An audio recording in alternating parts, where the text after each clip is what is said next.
আজ হচ্ছে সোমবার, শুভ জন্মাষ্টমী সকলকে। তো সোমবারের দুপুর থেকে আমি ব্লগটা শুরু করছি। তো আজকে আমি বুধবার দিন আমি তোমাদের সাথে শেয়ার করছি।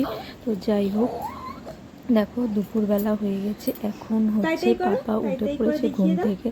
এখন ও খেলাধুলা করবে, মানে তার নানান রকমভাবে, এক কথায় দুষ্টুমি বলতে গেলে। তো যাই হোক, এইসব চলতে থাকবে। আর ওর বাবাই বেরিয়েছিল, তো ওকে বলেছিলাম যে মুকুট আনার জন্য, ও নিয়ে চলে এসেছে। তো দেখো, যারা দেখছো প্লিজ আমার এই ছোট্ট চ্যানেলের পাশে সবাই থেকো। Thank you. আর ভিডিওটি ভালো লাগলে অবশ্যই একটা করে কমেন্ট করে যেও, তাহলে আমি বুঝতে পারবো। তো থ্যাংক ইউ। চলো দেখতে থাকো। এইগুলো ছিঁড়ে ওগুলো না, এখন না, তোমার ছবি তোলা হয়ে গেছে। এখনই ছিঁড়ে দেবে, না হলে তোমাকে দেয়া হবে বাবা, তোমার জন্যই আছে এটা, বুঝলে? এটা তোমার জন্যই আছে। হ্যাঁ, যাও দৌড়ে গিয়ে নাও, দৌড়ে গিয়ে। নতুন জিনিস এনেছি তোমার ফলে রস খাওয়ার জন্য, রস বার করার জন্য বেদানা বেদানা সব রস বেরোবে।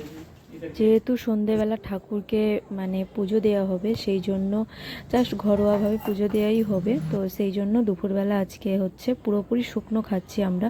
তো এটা আমার জন্য এখন রয়েছে, এখন মানে রুটি খাবো, আর বাঁধাকপির তরকারি করেছিলাম, আর সিমই। তো দেখো এখন সন্ধ্যা হয়ে গেছে, অনেক কাণ্ড করে মানে মানে অনেক কিছু করে করে পাপাকে সাজিয়েছি। তো সন্ধেবেলা মা পুজো টুজো দিয়ে দিয়েছে, এখন এবার প্রসাদ দিচ্ছে থালাতে। তো আমাদের নিচে ঘরে যিনি আছেন ওনাকে আমি দিতে যাচ্ছি এখন, তো থালায় করে।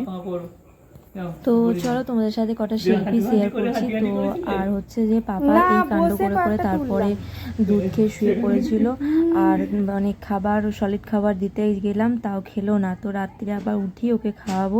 আর এদিকে তারপরে আমি চলে গেলাম রুটি তরকারি করতে, আর পাপা এদিকে ঘুমাতে থাক, আমি ততক্ষণ করে নিতে। চলো আজকের ভিডিওটি এখানেই রাখছি, দেখা হবে আবার নেক্সট ভিডিওতে।